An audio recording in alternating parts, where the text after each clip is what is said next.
This is an oral history interview with Bill Taggart for the Robert J. Dole Institute of Politics at the University of Kansas. We're in the Taggart residence in Arlington, Virginia, and today is July 18, 2007, and I'm Brian Williams. We're also joined by Bill's wife, Judy, who's at the table, and by my wife, who's working on this project with me, Carol Ruppel.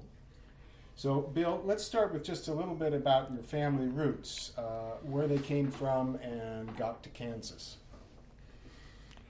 Well, we assume they were part of the Mac Taggart clan out of Scotland. How they came to the United States, we don't know. They seem to have settled, however, in Iowa in the late 1800s. And that's where my father was the oldest of 8 kids, 8 children, and he ran, after his father died, he had to run that place by himself, farm by himself, where they were feeding some cattle and selling milk and so forth and raising their own food. The loss of his parents put a big hurdle on him, so they had to hire a housekeeper or somebody to cook, and they found Desi, who became Mrs. Logan Taggart, and she was lived in, it's a little town north of Emporia. Olpe, Kansas. And she was quite capable of keeping house. Her mother didn't want her to take the job because here was this widow, I guess what I'd call him, a widower with a bunch of kids, and going to move out to the farm with him. And she says, "Don't you go out there, you get knocked up before anything happens." And no, I won't. I'm just going to work. Well, she went to work, and it was, they raised their food, they canned the products they raised. As far as gardens go, everybody worked on it, but with that many kids, you couldn't count on them. And there was a varying age. I'm not sure we'll look that up, but it's Logan was the oldest, and then Ben and Gid and Ruth and on down the line. Now, Logan was your father? Yes, Logan Coyd. And he married this woman that married came? Desi Oakley. Desi Oakley, yeah. Mm-hmm. Desi Oakley, Oakley, I think it is. Mm-hmm. And I think they came they came out in a covered wagon that their family had. And we have one box around the house here someplace that was, it was in the covered wagon, and we use it to keep toys in downstairs for the grandchildren. And they came to Kansas? Came to Kansas with that in the back, and now this is their parents. They met, Desi and Logan met in that Emporia surrounding area, because some of the boys went in town and worked, and maybe went to even to Emporia. Gideon and Ben would probably have done that, and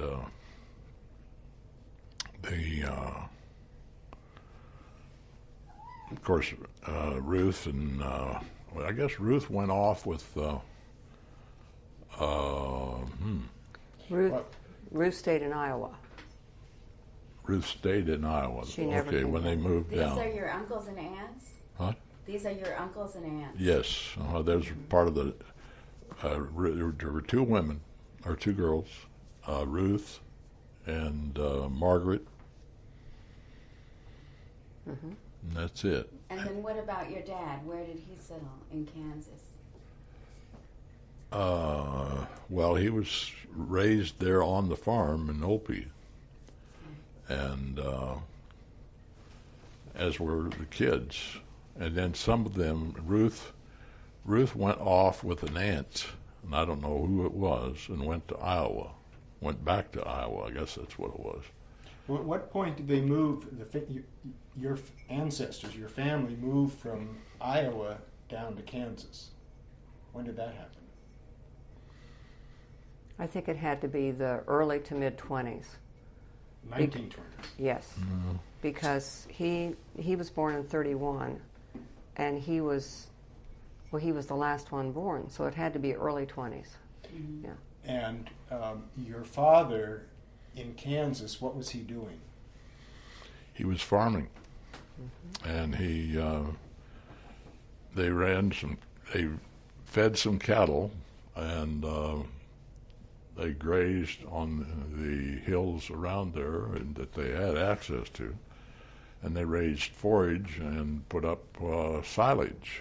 And in those days, they didn't even have silos. They had rolled up fence we see now used to break up snow, keep from snow accumulating into a field. The snow fence, they would take the rolls of that and make a circle around a bunch of silage and let it set, and then they put another roll around another stack of silage and go up about 15 to 20 feet, about 20 feet across diameter, and that's the way they fed the cattle during the winter. So you grew up on the farm? No, we left there. I was born in Manhattan, and at that time, my dad was working for the McPherson Concrete, Stave, and Silo Company, because they started making these silos out of concrete, or sections of concrete that you put together like a puzzle, and put a steel rim around it, like a pizza pie has a cover around it. Well, there was a long piece of steel or band of steel fastened together by bolts around those stave silos, and they'd take them up to about 40 feet, I guess, or maybe 50 or later on. Now we have what's known as A.O. Smith harvest doors, which are like a large thermos jar, and this protects the food that the livestock eats. So did your father stay in this business? Yeah, out of that he ended up, he was one of the first ones that took a hold of that silo concept, and he started getting silage wherever he could get it and putting it up, and then he did it for some people, but mainly just for himself. It was an existence with all these kids. And how did the Depression impact your family?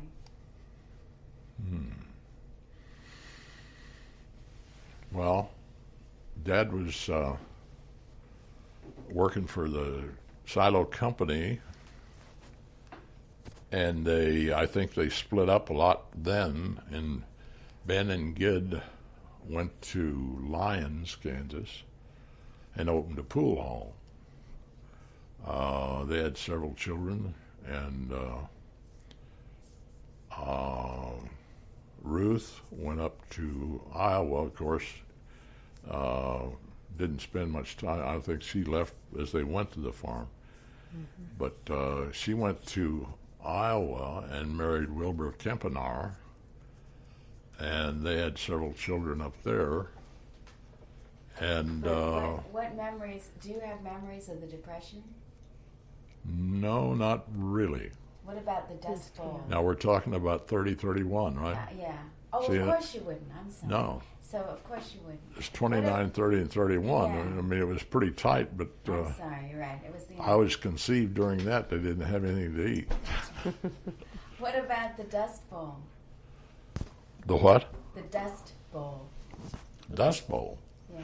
Didn't have that in central Kansas as bad as you have it west of there. You'll find that the Arkansas River keeps things pretty green. That and a couple of them that come down the border along the Missouri line. But we had there was, if you planted that's what Dad was specializing in, and he got some information from Kansas State because through the county agents, and they were on top of things, and I think they helped him with his silo projects and things like that, and that kept the thing going, and the boys all went out on their own, so it all affected them, but they were on their own anyway, and they were doing pretty humble stuff that had to be done. So yes, it was rough for them, but I don't know because I wasn't there. Did your father stay in that business while you were growing up? Very much so. My family didn't, but my dad did. Nobody went to World War I, but they all made it up into the 20s. And my father went to a business college in Emporia just to learn something. I don't know how he did it, but it was to get up some idea how to borrow money and whatever. And all this time, my mother was cooking and raising children.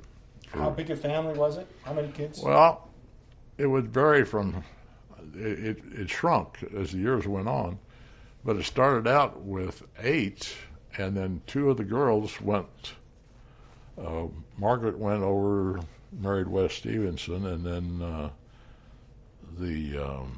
Ruth went north and married Kempenaar, and... Well, you were one of 8, and you were the youngest. Did I get that right? No. My dad was the oldest of 8.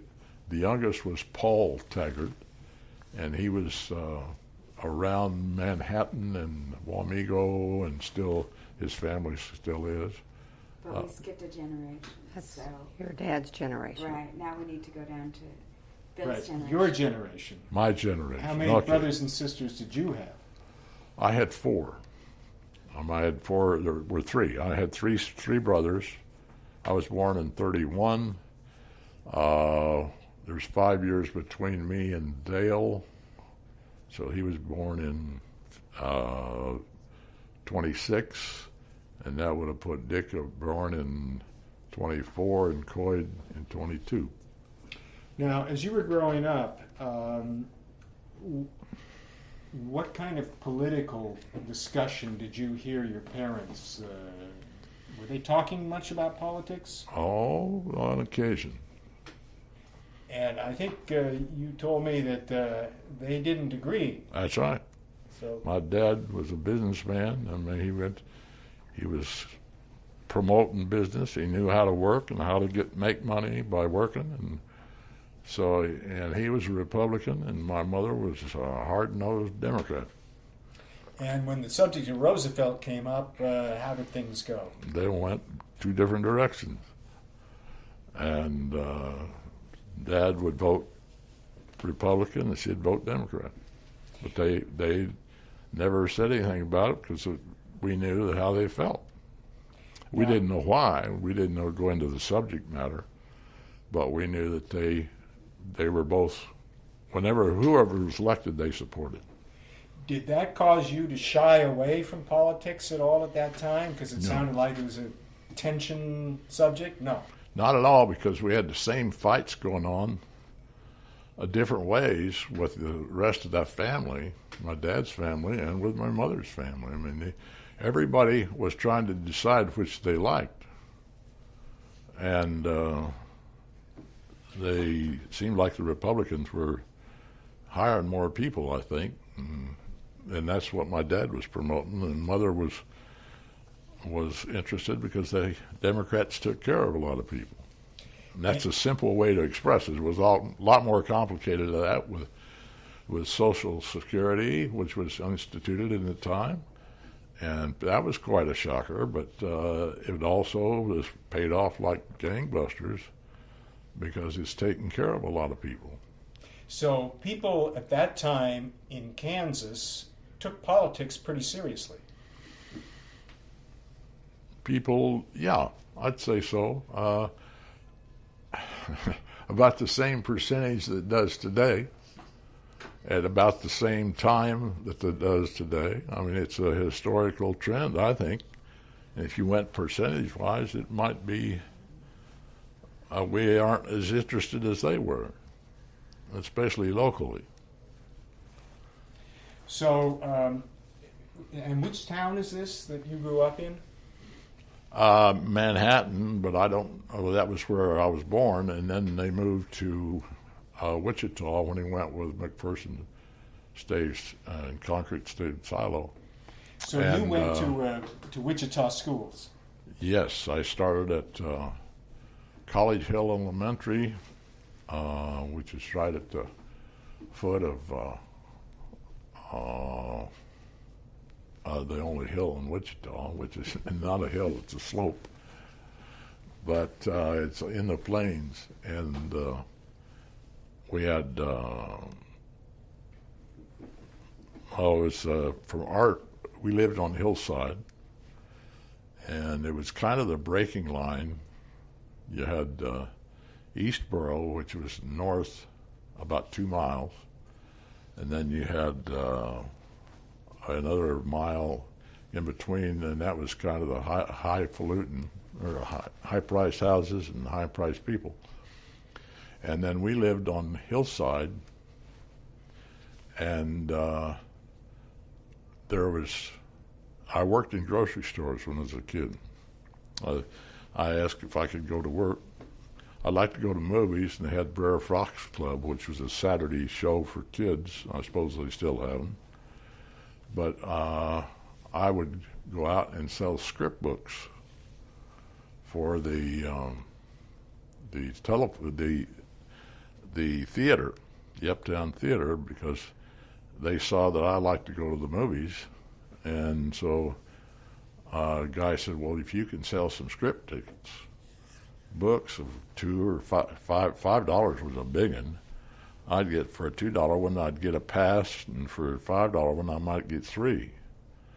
Well, I went around and called on all the little old ladies who liked to go to movies in the afternoon, which that's what they wanted, was get somebody there in the afternoon, because they get some at night otherwise. And hell, I didn't miss a movie, anything that went to the Uptown movie. And I was taking kids with me. They didn't like that, so I just got off of that. I may have started on, they was trying to start me on a commission basis when I said, no, I think I'm going to go to work for Reed Coble Grocery, which was just north of the Uptown Theater in Wichita, at Hillside and Douglas. And so I started work at Reed Coble and learned what produce was and how it was marketed in a little retail store, but it was catered to the people who lived in an apartment house like we see around here all the time, only of a smaller nature, called Hillcrest. And it was rental houses, and a lot of widows lived there. And we would deliver groceries to them and put them in their little cubby hole, and so they didn't have to answer the door or nothing. And we also delivered groceries all over. And then there was another store just west of there called Landrum's Pure Food Market, and it was run by 2 men, and it was a step up. It went from Hillside east clear on out to Oliver, which is 1 mile, and then clear out to Eastboro, which is another mile. And so you went to work for them? I went to work for them, and I went from, I don't know what, I was making 10 cents an hour at Reed Coble, and then maybe went to 15 since. Were you still doing this work when you were in high school? No. No, this is when I was in grade school.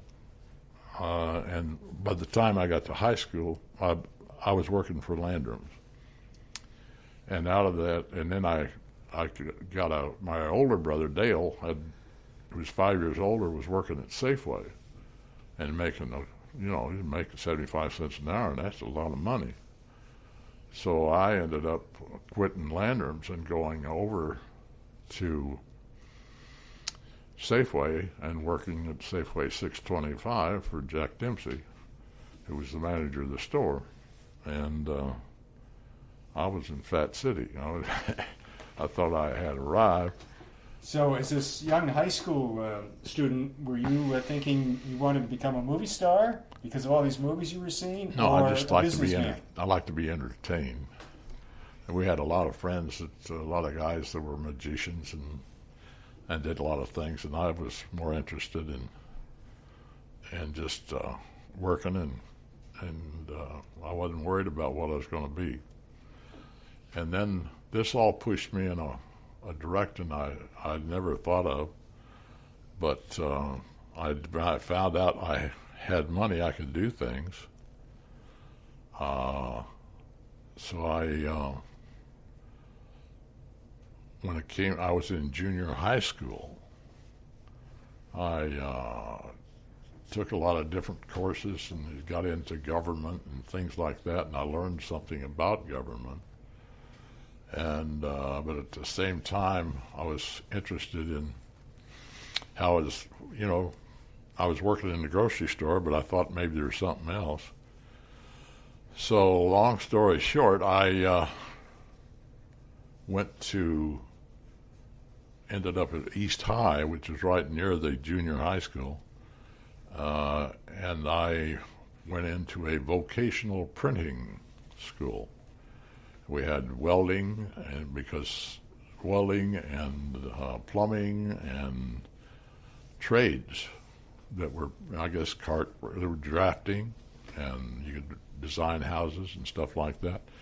And you go through 3 years of that, and in your high school years, you started in your senior year at junior high, and you learn your trade.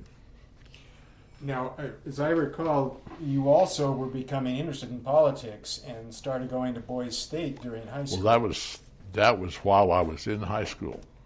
So describe that a little bit. Well, it was kind of a fluke because I was a vocational student, and we were the shop boys, they called us. But in the junior year, they needed somebody to go. I don't know how I was selected. I guess I may have gotten involved I knew a lot of kids, and a lot of kids knew me because I was the biggest guy around. And cause I stood probably 6 inches taller than most of them. And so yes, I was chosen by the school to go to the American Legion Boys State at North High School for 1 week during the summer. And there I learned all the basics that I'd studied about in junior high on how elections are conducted, but we experienced it there.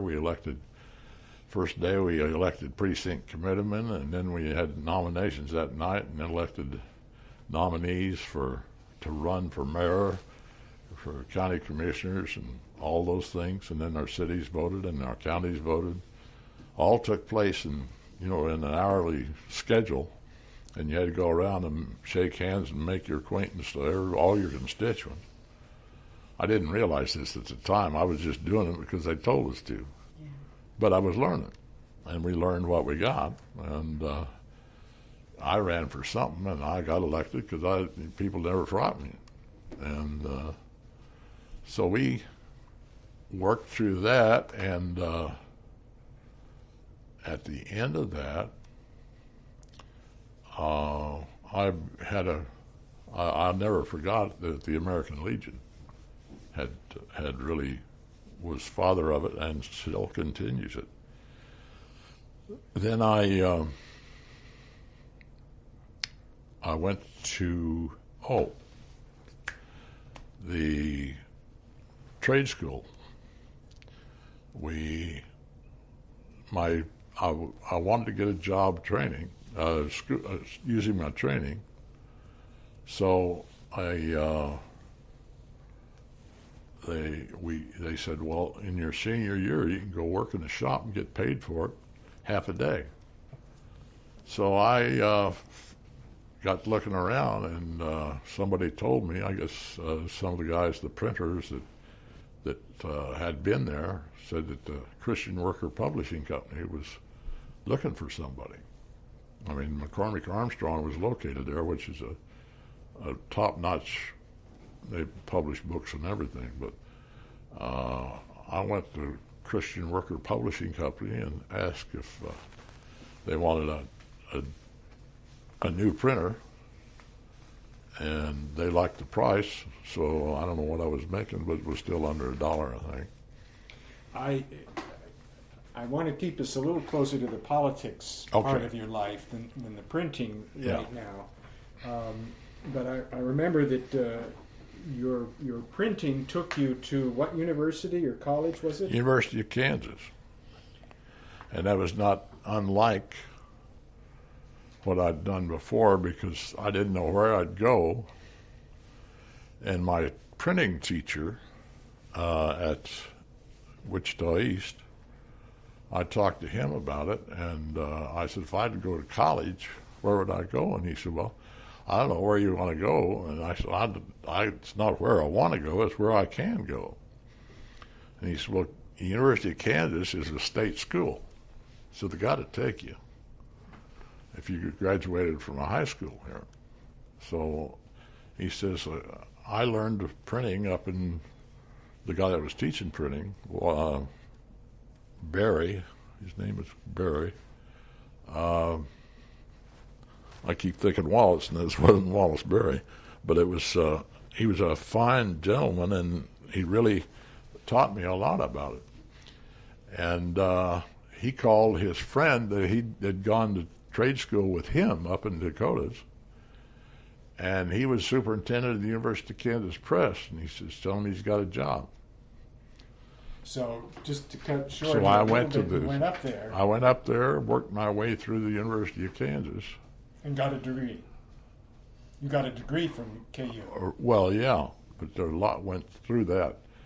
That was 4 years, and interrupted by going overseas, or going to the Army and coming back.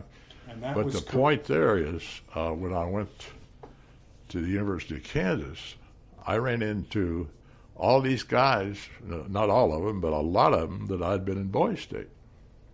And there was politics on the campus. And so we became somewhat of, well, we weren't the bosses. There was the big fight there between Greeks and independents. And, of course, I was independent, and people like Kent Frizzell was in law school. And so we all enjoyed politics, and what we learned at Boys State was that it didn't make any difference where you were from, as long as you went and got the votes. So we broke down the university in the same way we broke down Boys State, and we got some campaigns going there, but we maintained our contact. And I lived in rooming houses, and then I lived in a dormitory the last year or two, and that gave me a new exposure to a lot of other people, including some Arabs and all kinds of people that went in there, and it was a World War II barracks type arrangement where you had just when I laid down to bed, I was touching both sides of the room. And then we had showers down the way, and and restrooms. Now, how soon had World War II ended at this point when you were at the university? Was this the 40s? Yeah, it wasn't ended. It was during wartime. No, it had ended the time you went to college. I graduated in 48. Right, and it had been over for 3 years. He graduated from high school in 1948. Mm-hmm. Yeah, graduated in 48. Oh, okay. And then I went to KU and took a limited number of hours because I was working, and I knew it would take me a little longer. I wasn't going to worry about that, but I had to make my grades. The nice thing about this was I maintained my contact with guys from all over Kansas through the Boys State program, and on a local basis there with the collegiate work. And then by working in the shop, the print shop, I knew a lot of people in Lawrence because I stayed there all summer and worked in the shop. And I got acquainted in Lawrence, so I knew something about Lawrence politics. So I did a lot of grunt work for that, but I had in every political thing I did, you start at the ground up. Did you know at this point that you were a Republican? No, I was just. I did. I wasn't anything. I mean, I was judging. I guess you just kind of get acquainted with people and make a judgment, and I think that's the way people vote. Except that's if they really are interested. Otherwise, they do something because somebody asks them to, and they believe in them. And the more people you talk to, if you're really convinced, the more people you can convert. So you went to KU, and then you were in the Army. And I was going to be drafted, and so I volunteered for the draft because it just makes sense, and it was also didn't interrupt my my school time. I went at the end of a spring semester, which was summer, and I went to Fort Leonard Wood. And when I was checked in at Fort Leonard Wood,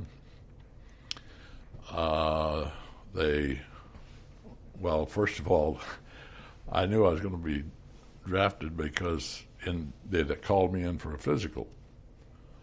And I said, well, I'm not going to do that. So I enlisted or volunteered for the draft was the term.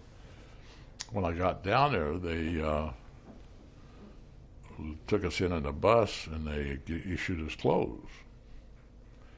Well, they didn't have anything to fit me. So I got fatigues. They went over, and they had some sort of a sewing deal there, and so they put together a set of fatigues for me because I was standing 6'2" or 3, I don't know. And there were a couple. Scoggins was the platoon guide, and that's the tallest man in the company. The next one was Neil Webb, who played basketball for one of the schools in Wisconsin. And then Skaggs, I can't remember his name exactly, but he was a black, and he was our platoon guide. So it all broke down that way, and I had just, long story short, at the end of my basic training, which was 16, 18 months, the war was coming to an end. So I was assigned to, beg your pardon, it was right at the peak of it, and the guys all shipped out, and I had to stay there because I didn't have Class A uniform. And so they figured they'd have Class A's, but they plan ahead on who you're going to ship, when they're going to ship, and they couldn't ship. So by the time they got ready to ship, I had my Class A's. But when they'd fall out for parades, I would stay in the barracks because they couldn't answer that. But then when I got my Class A's, the war was still on, and I was working as a clerk typist in Division Artillery office. And so they had me writing some stuff and doing, they found out I was a journalist, and so they let me do some filing and things like that, but they also give us access to typewriters and had some tasks for us to do, which we did, and then we handled a little bit of the education of the troops, and because we knew something about what was going on, and they had their I&E sections. Where were you stationed? At Fort Leonard Wood, Still Missouri. at Fort Leonard Wood. Mm-hmm. Did you ever ship overseas? Nope. So when did you separate from the military? Well, it was 2 years later. Well, I went on to Fort Hood, Texas, and I got into information and education there, I&E, and which is related to PR, but that was Congress passed a law that every non-commissioned officer had to have a high school education, equivalency, which is basic courses. And our section in I&E for 3rd Corps in Texas, which is 2 divisions, we had to go out and teach these master sergeants and sergeant first class and all those. The officers had to have it first off, and they were taken care of when they got their commission. But we had to go out and train these guys until they get their education up, or they had to have a high school diploma. Well, some of them came up with high school diplomas, but we were in charge with keeping them up. And to do this, we had to take them, and we'd go out. We did do it on bivouac. We'd bring them in. They wouldn't go on bivouac until we got them cleared to go. They had to have some basics. And some of them didn't have language or anything else. And so you did this kind of work through to the end of your military service. It was information and education. And so we worked with these guys, and I got a good cross-section of people there. And the frustrating thing was Master Sergeant Vickers, I can't think of his name now, but he called me and he says, "Corporal, come on, we're going to go out." He says, we've lost some tests. We had evaluation tests, so we gave to these guys that have been in 2 wars and stuff like that, and they were going to take their stripes away from them because they didn't have a high school education. So they were taking mathematics and English and so forth. And so we had to administer these tests. And so the Master Sergeant Ed Veach, he had been career for years and years, and all he had was a high school education. But he knew the Army top to bottom. And he asked us to go out and, Veach called me, and I was bigger than most of them, so he wanted me to go out with him to bivouac where they were on maneuvers. And to see this one Master Sergeant, which had not answered where he hadn't turned his paper in. Well, he'd stolen the test and was going to try and get somebody else to do it. And so Veach says, "Come on, Corporal, we're going to go out and see Sergeant so-and-so." So we went out there, and he says, "Now, you don't go in with me. We'll go in together, and then you leave, and I want to talk to him in private." Well, and I went back to the Jeep, and he stayed there in the tent with the guy. He asked him where it was. He says, I had to do this myself, and we've got to do it. What did you do with the test?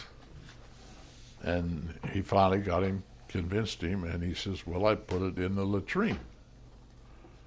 So Mr. Sergeant Veach came and got me. He says, now, come on, we're going to take this guy over to the latrine. And they got a truck or something, and they lifted the latrine off of the hole in the ground. And he says, okay, Sergeant, go down there and get it. So he got down there in the middle of it, got the test out, and brought it up. We made sure it had the number on it we're accounting for. And we all signed a certificate later that this was the test and that he was not going to be kicked out of the Army. And we gave him special classes, and as we did all of them. It was fun because these guys, their life had been the Army. So Veach, he took the thing and went over, and they built a little fire and burned it on the spot. And they had 2 SFCs or master sergeants sign along with us that was burned and damaged, destroyed. And that was a very important. It really taught me a lot about people and what they have to go through and what can result, and the system works. When did you first have contact with Bob Dole? Okay. Was that long after your military service? Well, that's what I'll cut this, and I can cut this down quite a bit. I went back and I got out of the service and went to work for the Wichita Eagle as a salesman for advertising, because I'd been a printer and been to journalism school before I went, because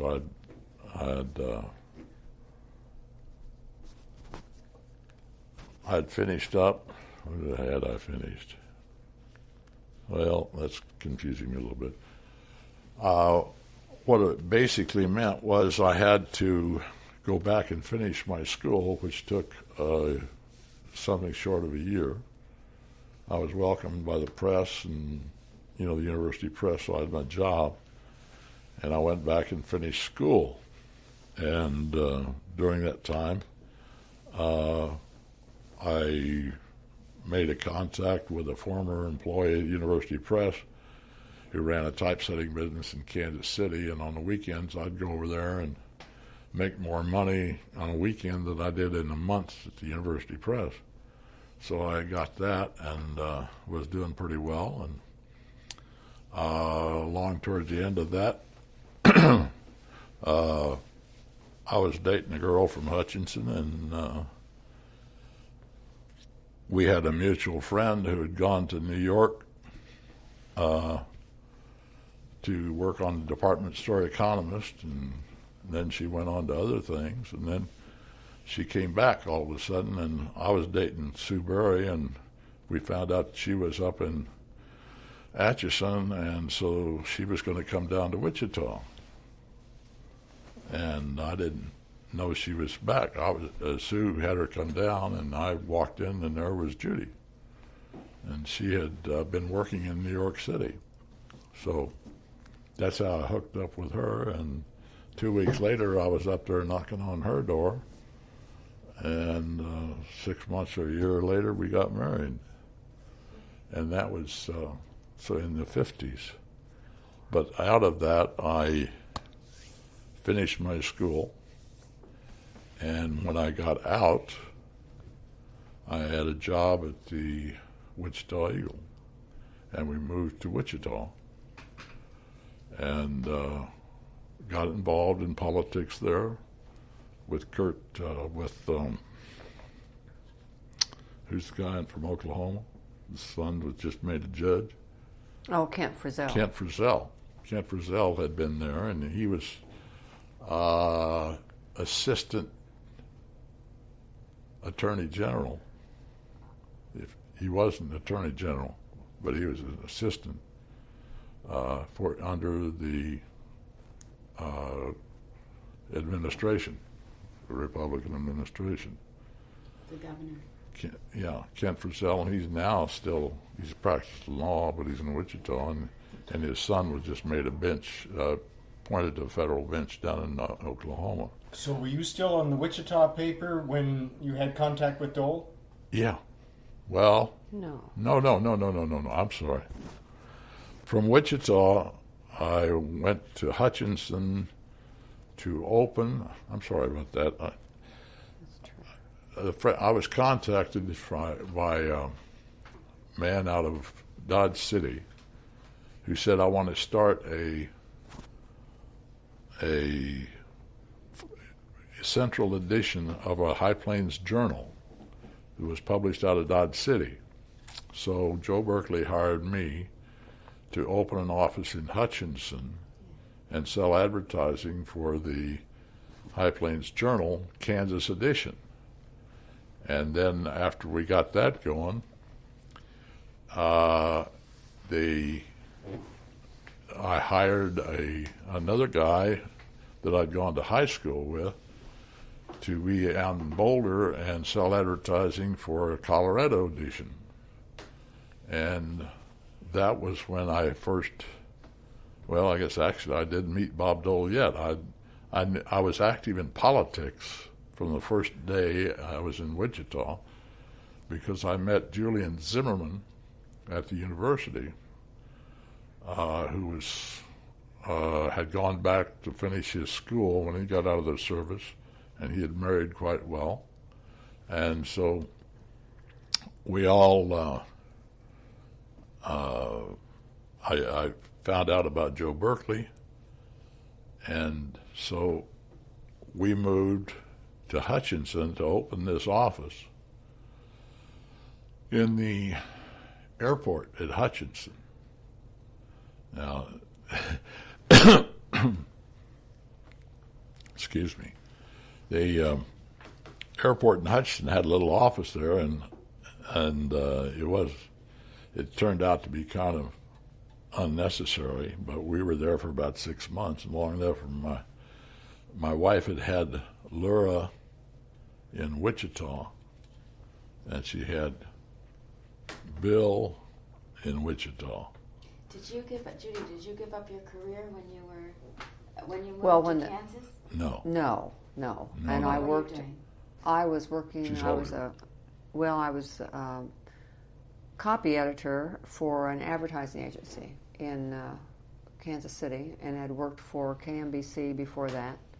And then when we married, I worked for one of the radio stations in Cake. It was in Wichita. In Wichita. Mm-hmm. Yeah, but then when I started to have children, I didn't. And then I did some freelancing. Oh, we had two then. Yeah. When we were working for Berkeley. So, Bill, you were involved in the, what do they call it again? I'm sorry. What was over the Boy State? What's the organization of? Oh, the American The Legion. Yeah. You were involved with the American Legion. Right. And then you, this is while you were publishing 2 weeklies? I was publishing a weekly newspaper with 2 different editions. Yeah. It was for covering from the Rockies to Mississippi for farmers. And, it wasn't a big established one, but we were trying. We were selling it how we could, and it was printed in Missouri at a very good print house, and that's how you got to know Julian Zimmerman? Yeah, no, I knew that. I met him in college when I came back. He and his wife were there. He had been in the service and had a law degree, or he was getting his law degree. And he's the one who got you involved in the American Legion?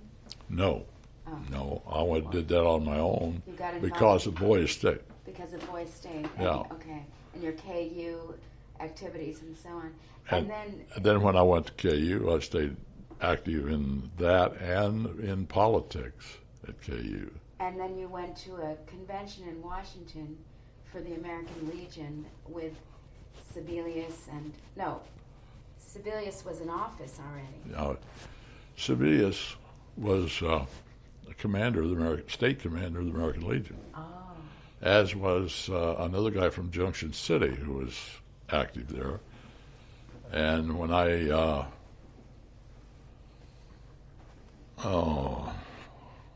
my contact with Dole comes in Johnson County. No, wait a minute. I met him out there in Dodge. It started in Dodge, Yeah, right? it started in Dodge. I knew of him, he was in Congress then. No, wasn't he running and you worked for the candidate that opposed him in the primary? I've heard you tell I worked that. for the party. I didn't know who I was working. We were not in his district for. He wasn't the first district? No. Okay. Okay. So this is when he ran in 59, 60 for the House? That's when he ran for Senate, when I really got acquainted with him. But you already knew him when he was in the House? I knew him and because running of the for American Legion, because I'd been active in state politics and they were always close to the members. And so there's a guy out of Fred Bramlage, out of Junction City, and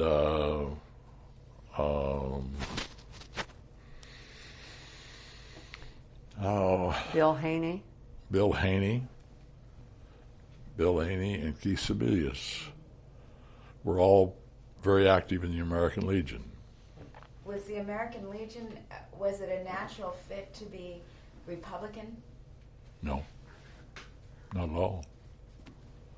No, but the tendency, it depends on the local area of what your politics is. A lot governed by local area to a point. And then when it comes to federal offices, people start thinking differently about federal than they do about, they don't lump it all together. There are some communities, I guess, where they lump it all together. But the last time you talked about having gone to Washington with the American Legion, right, and having met with Sebelius when he was in the House, right, and that was with Bramlage and Sebelius, and we'd all been active in the Legion. This is when I was in Wichita, and when I went to Lawrence or whatever. But it's it all kind of blends in on a different track. But and it then was. you worked for Sebelius's campaign. Oh yeah. To run for the Senate, he was one of the primary. No. He was in the primary. I worked for him to put him in the House. You first worked for him to put him in the House. And then when he ran for the Senate. Did he run for the Senate? I don't remember Sebelius ever running for the Senate. No, he was. He was always in the House, and then Yeah. Dole ran for the House after And Pat Sebelius was Roberts already there. Was on Sebelius' staff. Yeah. And that's when I got to know him, and I ended up on Dole's staff. And Pat had come from north central Kansas, and up around north of was it Horton or what? Around Oskaloosa. Oskaloosa, and had gotten interested in journalism. But didn't somebody lose? Didn't Sebelius lose an election? It must have been then a House election, and Dole called you and asked you to work for him. Is that right? Oh No, that's not right. no. This was the contact with Dole. I had met him through Republican politics, just meeting him. But how he heard about me was in Johnson County when I had run a campaign against him. That's right. For Sebelius, I guess. I think you'd work for Sebelius. Yeah. They were opposing each other when Sebelius first went into the House. Yeah, that was it. And so I had been, when Dole went to the Senate, then he called me and says, "Come on up." He knew about my work with the High Plains Journal and journalism, so he said, "Come on up and be on my ag committee." You didn't work for Dole until 74? 70. 70. Oh, 70. And there's a little twist there.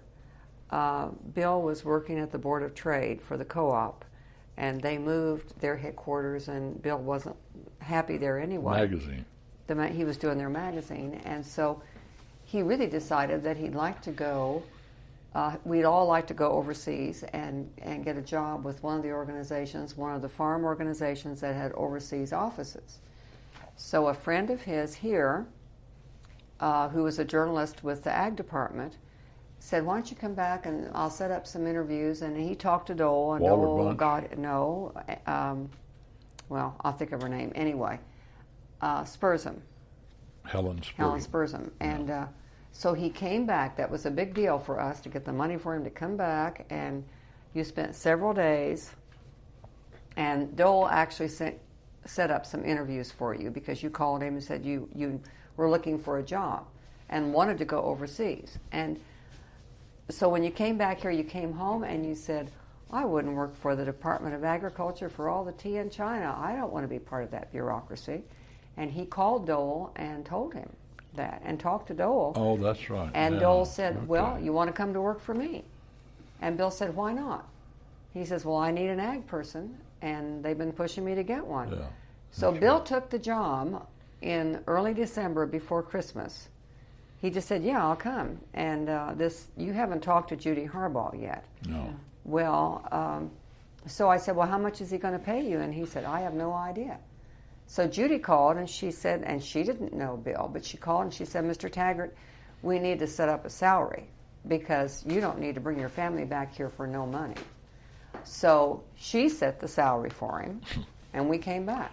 But it was purely... with his blessing. Well, he hired you on the phone, but it was Yeah. because without any hesitation, you said, "Yeah, But I'll how come do did this." you have expertise in agriculture? Because I'd been writing these stories and stuff and been working with the wheat growers. I'd worked on farms when I was a kid, very indirectly sometimes, but I was familiar with agriculture. But I got intimately acquainted with it with the High Plains Journal and writing stories about it and dealing with farmers all the time, and with the wheat growers, which was part and parcel. They sold all their subscriptions for it. So it was a close-knit group. Not you know that politics exists in agriculture, but it's bipartisan because you have to, if you're on a farm program. But both Republican and Democrat were helping support the farmers in Kansas. Well, you started working when Dole made you the offer to come work for him. Was it on his personal staff Yes, or his committee on staff? personal staff. In 1970, you think it was? It was in 1969, made the offer in December, and we went in the 1st of January. Right. So you started when Dole started in the Senate. Yeah. Right, he'd Right. been there just a short time. There was a whole new group there, and Bill Katz was the AA, and he'd been with the prior senator before and stayed on because Carlson. he knew the ropes. Was it Carlson? Senator Carlson. Yeah. And I had known Frank Carlson when I visited the Capitol through the Boy State program. So that was, I mean, he didn't know me personally. He knew, he had met me officially, but I had met him when he was in office, so that didn't hurt when Dole saw that. So What pushed you from the personal committee of Dole, the personal staff of Dole, to his committee staff? Why did you make that transition? That came when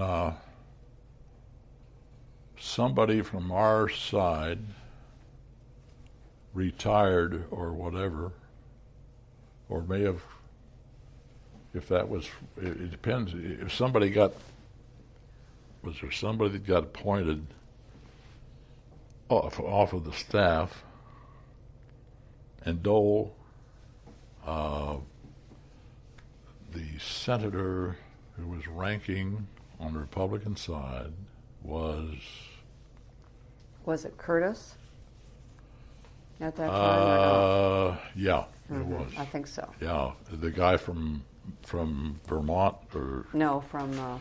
he had left, Oh, but and that put Curtis in, and so when Curtis got in, he didn't have anybody in mind, and Dole told him about me, and he said, "Get him up here." Did Dole replace you with another ag staffer on his personal staff, or did he just assign you to the ag committee? He just assigned me to the ag committee. Well, did Gordley? Remember, he was a freshman, or he was a sophomore senator, whatever it was, but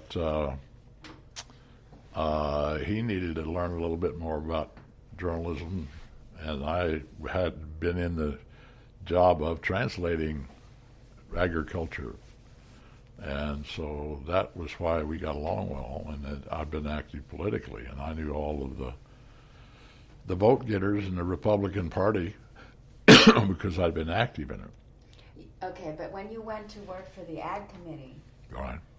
I'm wondering, did Dole still rely on you? You were Dole's person on the ag committee? That's right. But I worked for all of the Republicans too. But didn't But he? they have when they're on a major committee, they have a person on their staff until they are there long enough to get somebody onto the committee. So that's how you made that transition. Yeah, that's how we made it. And Because- didn't and John? naturally, and Aiken, it was Senator Aiken from Vermont. Oh, didn't John Gordley come in then? No, On that the was later. when That when was did he later. come to the personal staff? What? He came later. Oh, he came later. He Yeah, didn't come to the that's- personal staff then. Uh, Okay. But he wasn't. I don't think Gordley was on when Hubert was still there. Okay. All right. Do you want to talk about some of the farm bills, the incarnations of the reauthorizations? Go ahead. And what were some of the sticking points on the ag committee, or what were Kansas's interests? Did you represent Kansas's interests more than just issues generically, or your position on the ag committee? Well, I was. There were two of us. Two of you from- There was two of us and a secretary. Oh my God. And the secretary had come from the senator from Iowa at the behest of Senator, was it Aiken? Aiken was Vermont, wasn't he? Was it Grassley? Was Grassley? No, Grassley wasn't there. Who was, well, the politics kind of perked down to the Democrats lost some. Talmadge became chairman, and Curtis was ranking minority. And Curtis had been active in finance, I think. He had another committee that he was ranking on, and he said, "Hey, you've got a guy from Kansas, don't you? That's similar to Nebraska." And wanted, or Dole brought it up. I don't know which, but anyway, I came on with Dole and Curtis's support and blessing as after Aiken left, and so. And what are some of the issues that were most interesting politically or any other way on the ag committee?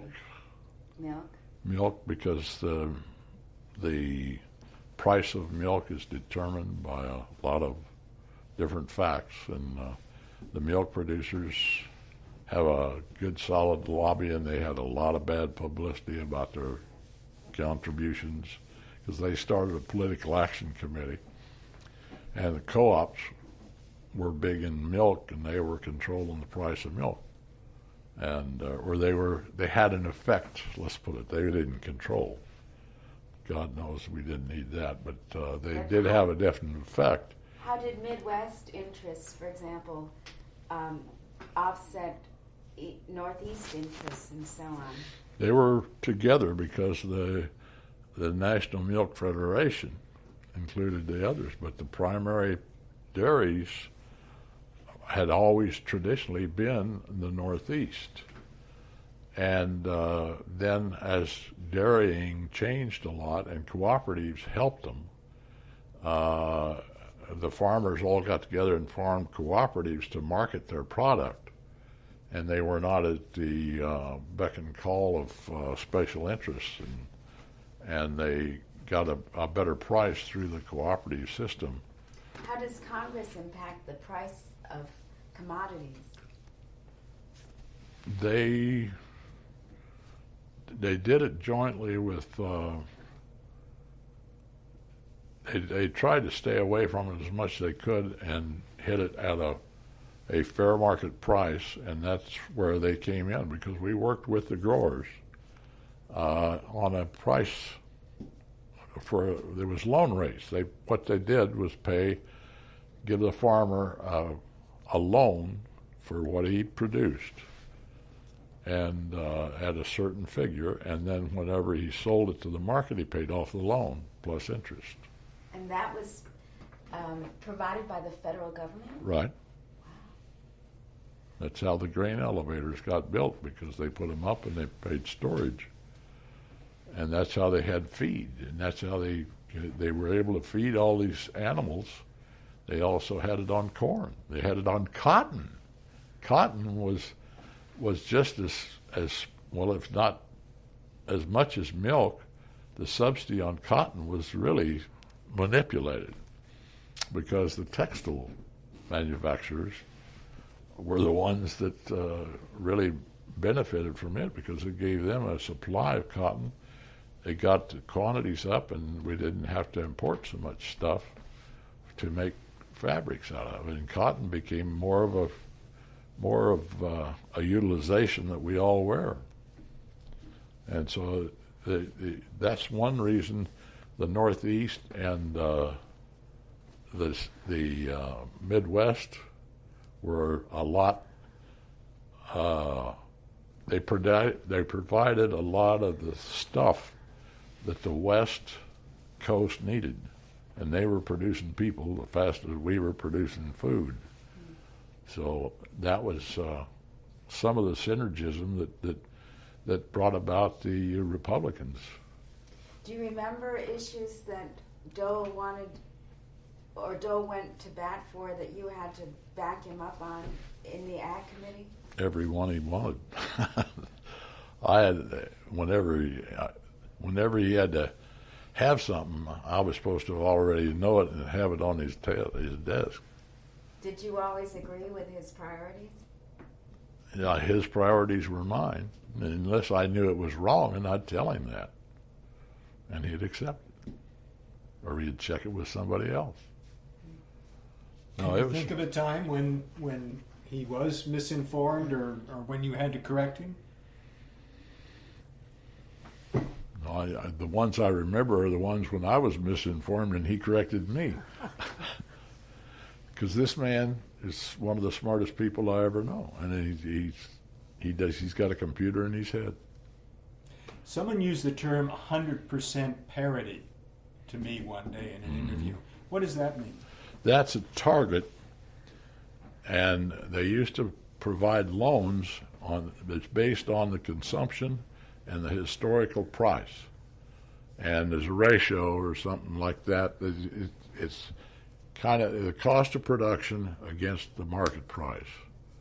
And so they calculate it, and they figure that the cost of production, you could loan so much. And was jointly worked out with the producers and the Department of Agriculture economists and the Office of Budget and Marketing, or whatever you call it, Management and Budget. But they set it local prices, and that has gradually just about disappeared. I think the farmers still have it, but they get the loan so they can plant their crop, and when it's harvested, they pay it off, and it gives them the working capital they need to produce. And then the more they produce, the more money they make. And so the fertilizer companies provide the fertilizer, and we now feed a lot of people because of a support program. It's price support, not payment. They'll get a loan, and then they have to pay it off. What about some of Dole's colleagues on the Ag Committee that are memorable? Wonderful, wonderful. Talk about some of them. Well, the first one, I can't. Well, Aiken was there. I think it was. There was dominated by the northern and eastern dairy producers, because that was the big item. Nobody ever worried about grain. Was Stafford on the Ag Committee? Stafford. Senator Stafford from Vermont? No, who was there before him? Where was Aiken from? He was from Vermont. Mm-hmm. That's what I thought. Right. Yeah. And then Ellender. Ellender was the southerner, and he was cotton. See, either cotton and milk, and corn and wheat and others hadn't really gotten into it yet. Really? Oh yeah, and that's why they control the deal. And so Talmadge, being from cotton, and Aiken from milk, and then the co-ops got big enough that they broke down that choke on them, and they started producing milk all over the United States, and along with the industry, and everybody got together. And so did corn begin to take over, and corporations like Archer Daniel Midlands and whatnot during your time on the committee? They sure did. No, they didn't. They had more impact, but mainly corn is a feed. Okay, and Dwayne has taken off on another angle there and he's had a hell of a time selling it. But he's right, and it'll all probably come about one of these days. But he hits another little nerve every once in a while and comes up with a new product. So Dwayne Andreas is a very knowledgeable person. I've dealt with his staff and his people for years, and as I have with the milk producers, cooperatives from all over the country, in California and so forth, and with the beef producers and with the wool producers and so forth. Wool is pretty much off by itself. It's never caused that much problem. But these people all want to make a good living for their farmers, and the farmers know how. If they'll get them a cost of production, they can help market it with their contacts and their work overseas and their work with land grant colleges who develop new uses for products. And all of this goes together with a marketing system that nobody else has got, and a delivery system which nobody else has got. How did farmers react to Dole on the whole? How did their political organizations, special interests, interact with Dole when you were on the Ag Committee? They courted him because he was not a flip-flopper, and he was not an assumer, but he had us work with them till we make damn sure what they were saying was true. So whatever they would feed me, I would check with the Department of Agriculture, who would check with OMB, who would check with this and check with that. And we set up systems where we can verify the stuff and properly inform him. And a good help along that are people like Martin Sorkin. Martin Sorkin is an economist, and I don't know what all, but he is Dwayne Andreas' man in Washington. And he was working with other people too. I mean, he stays up on the market. But there are many other people, I can't name them all, but I could with a little research if I had my old telephone books. the corn people, the cattle people, leather goods, corn and Cotton. syrups and whiskey and anything you eat or consume or wear. And it's at the same time the government was helping coordinate production to assure them of cost production. And then in turn, the farmers turned around with senators' support and all others, because that's one thing Bob Dole brought to him, was the fact that our wheat growers, our corn growers, are developing markets overseas.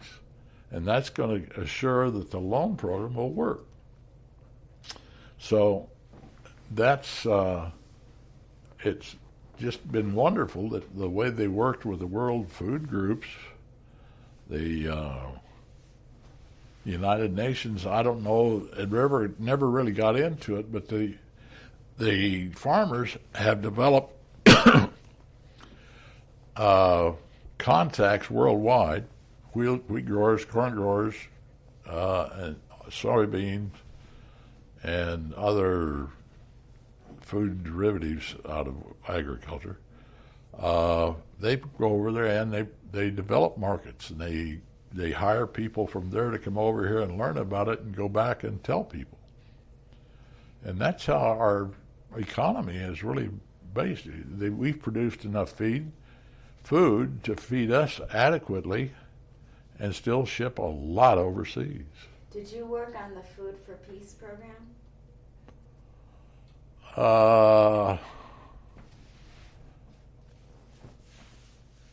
Well, that was a political. Food for Peace is a generality. The whole thing is food for peace. I mean, if we can keep things settled by feeding people, that's a lot better than bullets. And what about the child nutrition and WIC and? That's something that came on during the time I was on the committee. And that, so you worked on those? We hired staffers to come to work on that, and economists or home economists that knew foods, and we got into diets and that sort of thing. We didn't administer them. We didn't, all we did was make information available. Well, and then here's when the growers take over. They take the information that USDA may provide or the Food and Drug people provide, and they make sure that everybody knows what's good and what's bad about a product, a commodity, and that it's utilized properly, and that the consumer is assured of a good product. And so it's kind of like a governmental guarantee that our food's good. And it's not a guarantee. It's once they're preparing a lot of food themselves, and but they know the product is going to be good. From when you started until you left the Ag Committee, had the staff mushroomed? You hired many, many staffers, right? No. You didn't? No. I don't know how many staffers they have now, but they have a majority of minority staff, and they work separately but closely together. And unless somebody pulls something, they don't dare do that anymore, I don't think. But they get a lot of input from a lot of people, the Finance Committee and the State Department, the Food and Agriculture organizations. You have to maintain contact with all those people. That's what staff does. They get the information from all those sources and then feed it to the men who get together and, with you in the background, work out some deals. Deals being policies or thoughts or actions they may take or ways they may go. Talk about the times that you had to take a leave of absence from the Ag Committee to work on Dole campaigns. Didn't you have to do that? Just once?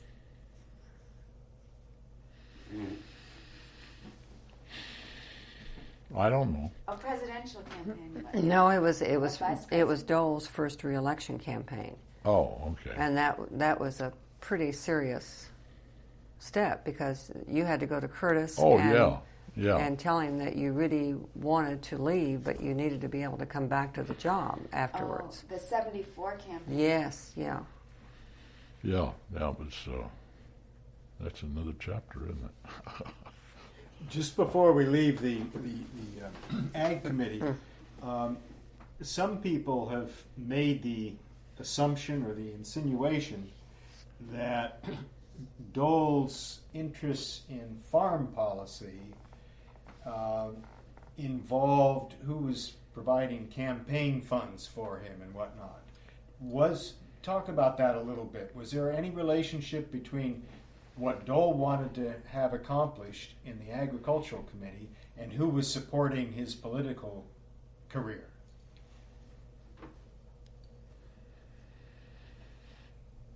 Yes and no.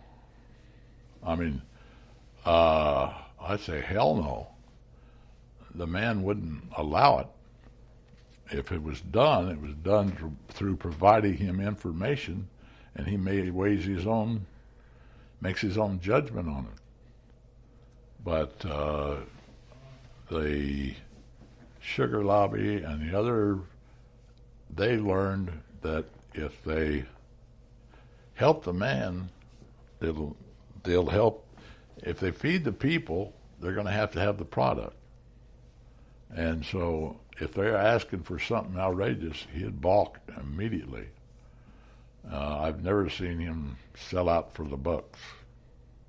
So he never came to you and said, we owe these people a favor? Bob Dole would never do that. He'd tell me to look into it, see what it's all about. He said, why didn't you tell me about this earlier? That's usually what he said. You're supposed to tell me that. What about the campaigns? Because Bill chose to work on a number of the campaigns. Yeah, so what did you do in the 74 campaign? Refresh my memories. Well, you went to Wichita. Oh. And well, who were we running against? Bill Roy. Bill Roy. Oh. And the senator was down a lot, 13 or 14 points. Yeah. Now you laugh when you hear the name Bill Roy. What's going on in your mind? Well, that was one that I really wanted to get into because the votes were in Johnson County, and was it Roy running against Dole? Oh yeah, and he was really beating Dole. He was really, in the 1st of October, he was really, okay. It looked like it was a lost campaign. And the votes were in Johnson County and Wichita, Sedgwick County. Yeah, okay. Mm-hmm. Well, the Johnson County, that was his first re-election? That was his first re-election. Mm-hmm. Oh, yeah. Well, after that, he coasted. That was when I came here, and I went to Johnson County first because that's where the airplane landed, and talked to him and talked to John Franke, and John Franke was on top of Republican politics in Johnson County, which is a percentage of the total vote, the biggest in the whole state. And that's all the suburbs of Kansas, and that coupled with the others, and with Sebelius being in Topeka and also in the House, that helped us because he would cover out the outlying areas. And so I came back and got a hold of my friends that I'd worked campaigns before, and along with the people that were staffing it, rented an apartment, and about 3 or 4 people stayed there from different times, and we were working out and going out and making appearances and talking to people. Did Sebelius campaign for Dole? I wouldn't think so, because Sebelius was in the House. He probably made No, appearances his for staff. I mean, Yeah. what was the question? Well, did Sebelius, who was in the House, did he campaign for Dole for that re-election? In his district, yeah. Okay, supporting Yeah. him in his Yeah. in the first district. Yeah. I'm sure that was probably when Yeah. One of the times that Sebelius, who were the guys?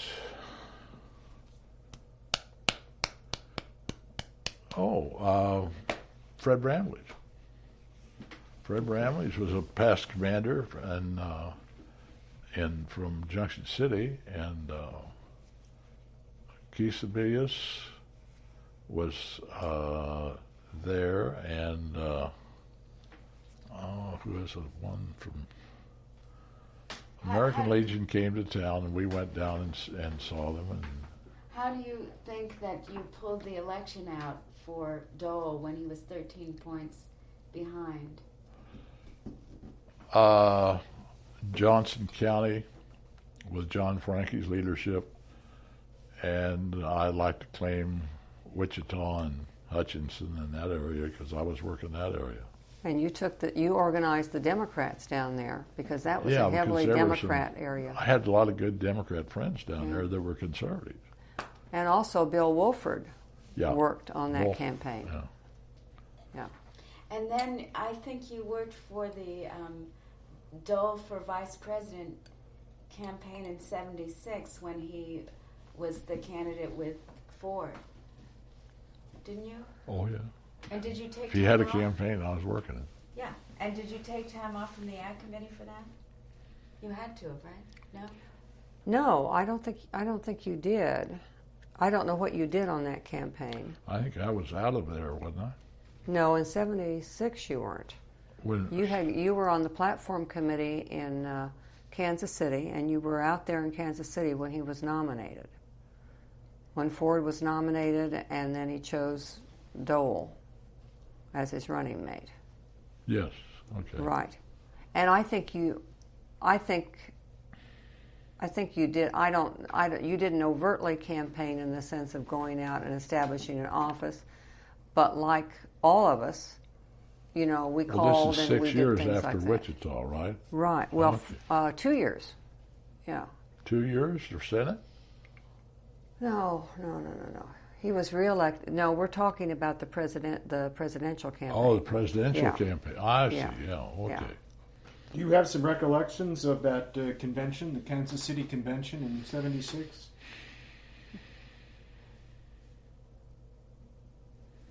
Not a lot. I mean, I was there, and that was things different than I'd ever dealt with. I dealt with people, and this was a lot of high mucky mucks and stuff like that. And it's I don't know. Am I fair in that? It wasn't a lot we had to carry two counties. But No, we're No, talking you're about talking- you're I'm talking about sorry. the presidential, and actually, didn't you really work with those states where you knew people?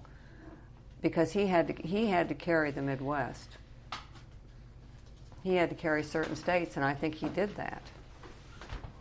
oh, okay. And you work with Okay, your it's coming back. friends and contacts out there. I wasn't real big on that because that's once you get in a presidential campaign, you try and maintain his integrity and whatever is being said. And some people would check with you before they did it, and if they didn't, I'd let the senator know, and he'd tell them what to do because these were pros. Now, you were on the platform committee. Mm-hmm. Yeah. He was on the So and you were probably there because of your agricultural expertise. Right. Mm-hmm. And so part of that platform was a agricultural plank Right. that you helped. Right. Yeah, we had. I don't remember explicitly, but that was something that was pretty much put together by the committee and the producers and so forth. In all the Dole campaigns you worked on, did you advise Dole, or did you mostly go out and speak to potential voters? Or what did you do taken as a group, what did you do on his 3 presidential campaigns? Do you remember? You raise money, for one thing. Yeah, He's a very good man at raising money. Well, I had punched the button before, and I knew all these guys, and I know that they had gotten a fair shake, and so I called them up and said, it's time. Money in Kansas or money across all the over? country? No, I was. This is milk, dairy, Cotton. Cotton, and there you log roll there, because once cotton wants something, then they know that we're going to want something, and same thing with sugar and all the other things, and it's gotten a lot broader than that now, but the money flow is there because the people who are interested in Bob Dole are interested because of everything he does. You can't limit it to agriculture. Mm-hmm. And so we would go to the end product and how it affects the people. But it was still pretty much basic politics. And when you were an advisor to the World Food Conferences in Rome, and I guess accompanied the respective agriculture secretaries, were you representing Senator Dole on those, or you were representing, I suppose, you were just an expert from the Ag Committee on loan to the Department of Agriculture for these meetings, is that right? Yeah, there was myself and the guy from Minnesota.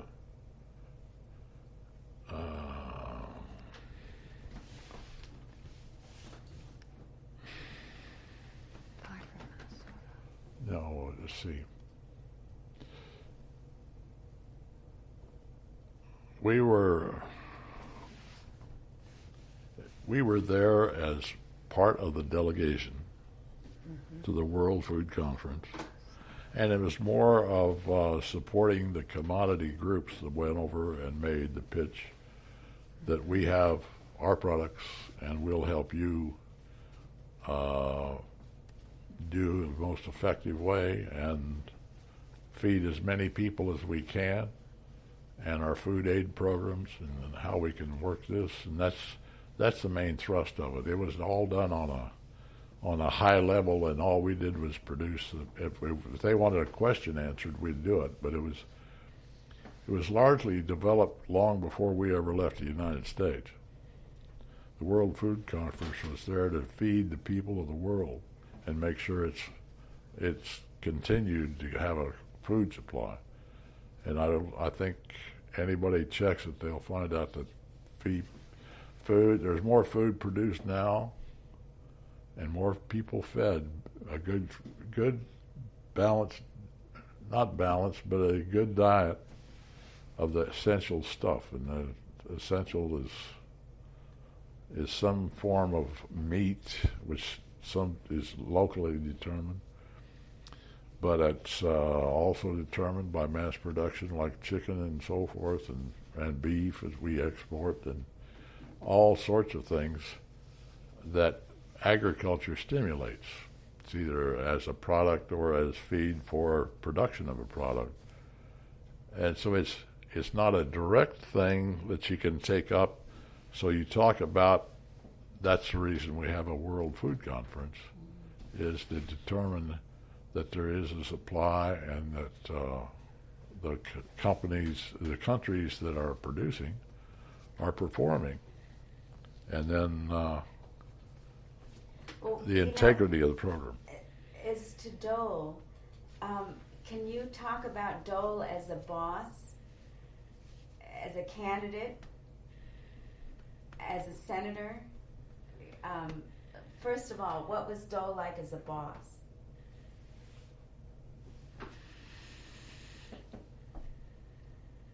What's his boss supposed to be like? Well, You know his boss. Well, how did he interact with his staff, and what kind of an ambience was there? He expected us to do the right thing, and the more you did the right thing before he had to tell you about it, the better off you were. was he a hands-on kind of boss? Was he intrusive? Was he, or it sounds to me like you're saying he gave you enough rope to hang yourselves. Oh, well, you have that automatically when you go to work for him. If you don't size it up and do the right thing, you know pretty much after the second trip. So he didn't micromanage. Oh, hell no. And because you were on the committee staff. Well, we never took any action because it's always in his name. So we never took any action. So we would try and get unanimity or 51% of a committee, a group, whatever. You want to have a winning position because it usually comes down to a vote. Whether it be a food conference or a Senate or committee, he wants the right thing done at the finish line. Did the timing of your leaving the Senate coincide with his becoming Finance Committee chairman? Is that why you left the Ag Committee? No, I had a better deal. I had a hell of a deal. But it fit right with it because, I mean, Curtis was willing for me to stay. But I had this opportunity to go for a guy that represent the Vatican. Yeah. And that kind of whelmed over me because I didn't realize what it amounted to. It wasn't, he handled it himself. Was that Martin Haley? Yeah. And he represented the Vatican, and he was tripping to Rome all the time. And all we did was back it up when he needed something here.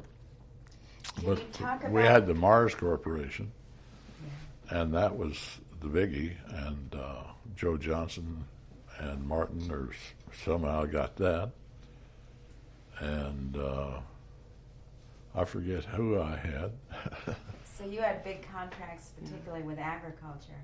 Yeah, I had a lot of ag stuff. When you were in this government relations PR firm. Yeah, well, that's it. Yeah. And it's.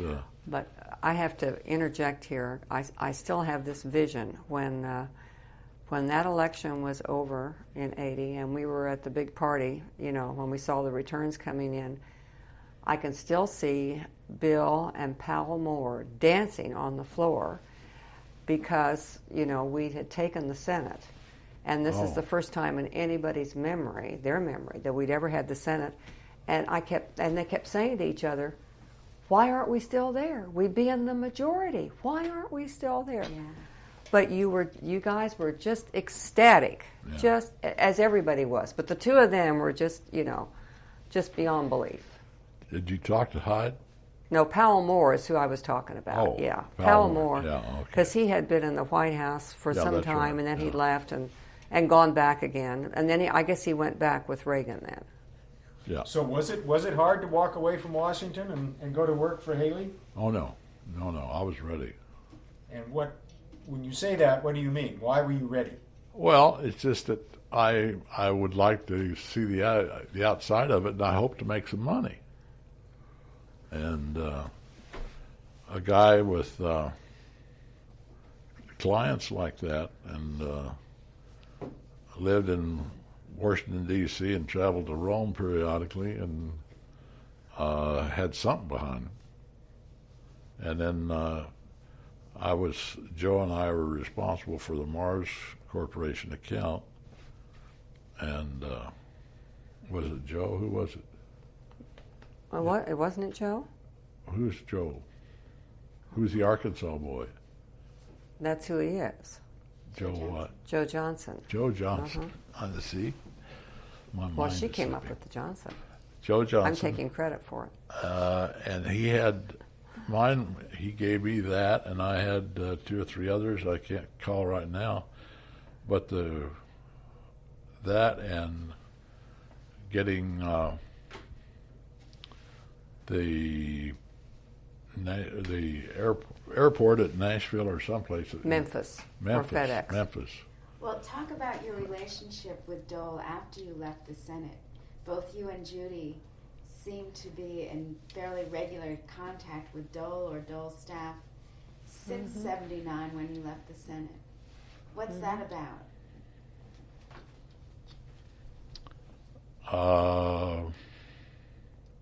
Well, has anybody told you about the Dole Alumni Association? No.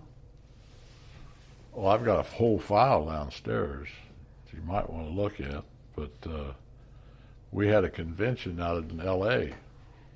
Was that during during a Republican convention? It was the Republican convention when Dole was running. So Allison Carter, who works for the Dole Institute, Allison Heath Carter, and myself and Judy Harbaugh, Judy Brien. I've got a file down there. I'll be glad to share that with you. We put on a big bash out there for the what was the event? Dole alumni. Dole alumni. People who had worked we for put out a him. newsletter. In 1980 or which convention? Yeah. Well, let's see. That was Why don't I go get it? Okay. Yeah, it wouldn't Is have that been right? the '80 convention. It was 96. it was '96. Yeah, it was 96. '96 when he. Well, I'll get it later, but it's got a lot of names and everything's in it. Yeah, the convention was in San Diego. But Yeah, that's right. okay, so from '79 to '96, anyway, you've been active. But describe your activities, both your and Judy's activities. When Dole calls, you say you take action. So why would he call?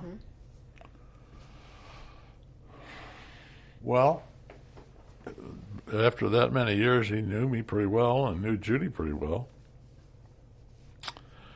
And he would,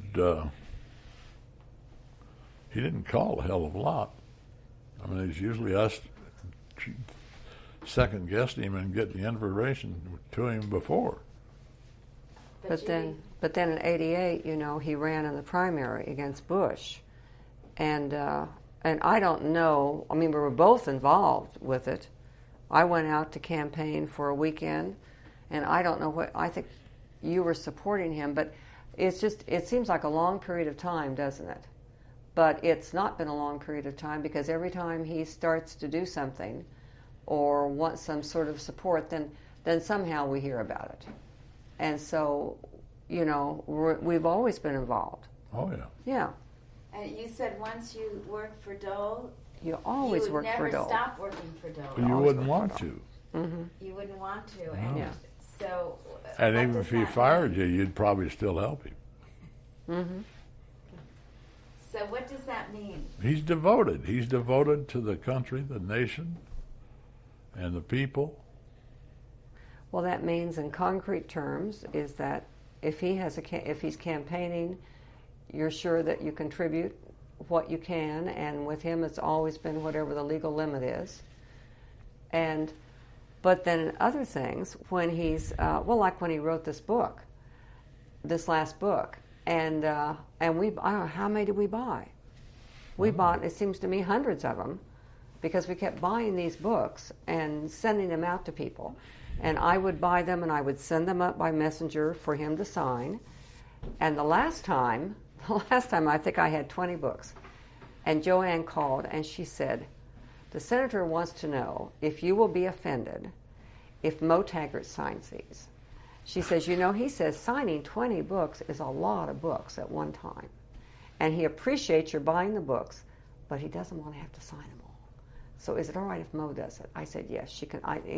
I said, I thought she was signing them all along. I didn't know for sure that he was signing it. But I mean, those are things that you do. No relation to me. I wonder. Yeah, no relation. But then Elizabeth became active in a lot of things. She was, she was at DOT and she was at Red Cross. We didn't help so much at Red Cross. No. But she's, there's just been connections. Well, not so much recently with Elizabeth, but what was it? We had a staff dinner at. We had a party for Judy Harbaugh when she left, and the Doles came to that. Yeah. Was that when? I don't know. He went over and he took me over. He said, "I want you to meet somebody." Oh, that was down at the Watergate. We had a staff. Well, that's when you met Elizabeth. Yeah, he says, "Come here a minute. I want you to meet somebody." Yeah, that's when. So he walked across the dining room there and walked me over and introduced me to Elizabeth. Mm-hmm. That's when you first met her. Yeah. I don't know that I'd heard of her or not, but then. There were always rumors about him. So. Always somebody was, was. What was her? Not bad rumors, but like name? Ann Dora McLaughlin, I think would have liked to have. Have you talked to her? No. Well, I shouldn't be saying that, but I think she had her eyes on the senator. We always gossip about things like that, but it was. I don't think anybody saw Elizabeth coming. I don't think anybody really knew that this was. Are you going to get to talk to Judy Harbaugh? Yeah, based for sure. on your recommendation, I think. Absolutely, you have to. Did you pick up on Elizabeth having any major influence on the senator? No. He didn't change in any significant way, or? I think he was happier. Yeah. I think he was happier, but I don't think she influenced him politically. Now, I'm just saying that off the top of my head. I didn't feel that. But she was a warm person, and she was, when I was ill, I guess in 90 or so. Can I take a break? She was always, go right ahead. I've got to drain my radiator. Here, wait. You gotta take the microphone.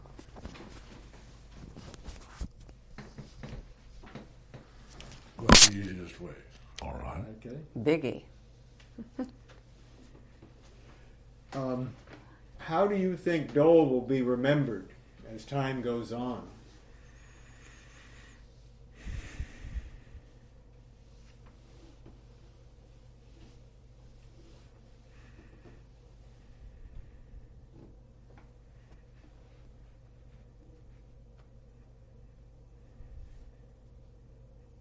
Really ought to write it down.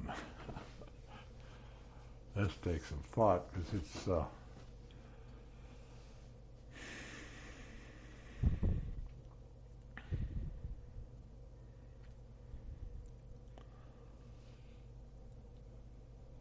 easy route is a statesman, a diplomat, a leader.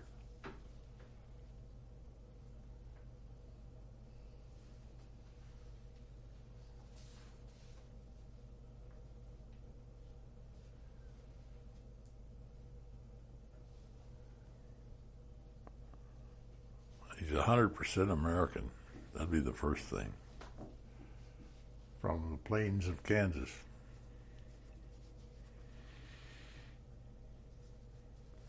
Which makes him 100% honest in what he did in the Senate. And he's been deprived of some of the dexterity that a lot of us enjoy, but it's been ignored,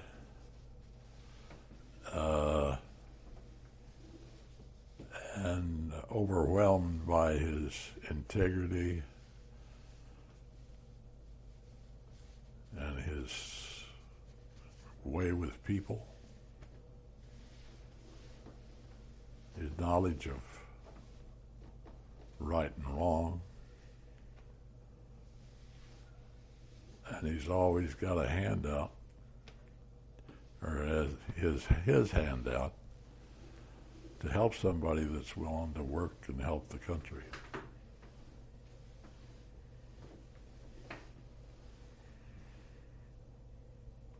Unless you want to go on for an hour. Have you talked to people who just know about all the people he's helped? You know, he's done this without anybody knowing. He's helped children, he's helped families. Oh, yeah. He's helped a lot of people that nobody ever knows about. Put kids through school. And I don't know the names of all those people he's helped, but I do know that's... Mo should know, shouldn't he? Pardon? Mo Taggart. Well, Ruth Ann would know if she would talk about it. Ruth Ann would know. Yeah, Ruth Ann. Ruth Ann would know. Ruth Ann Comark, you got to talk to. Yeah, Ruth Ann would and know. She'll resent it. And I haven't talked to her. She'll fight you. Yeah. But if you want, we'll work with you. Tell her we'll be there too. But she's maybe Ruth Ann would come over here some morning. She might. I mean, the only time we ever get Ruth Ann to, maybe we've told you this, to socialize with us is to take her to breakfast at the warehouse, which she would do, but you don't want to interview her. Maybe she would come here some Saturday morning, if you would like to try that. Yeah, you gave me her number, I think, and so I think we might do that. I think I'll stop the recording now. Okay. Because we've gotten off, haven't we? Yeah. Would you want Judy to talk to her first?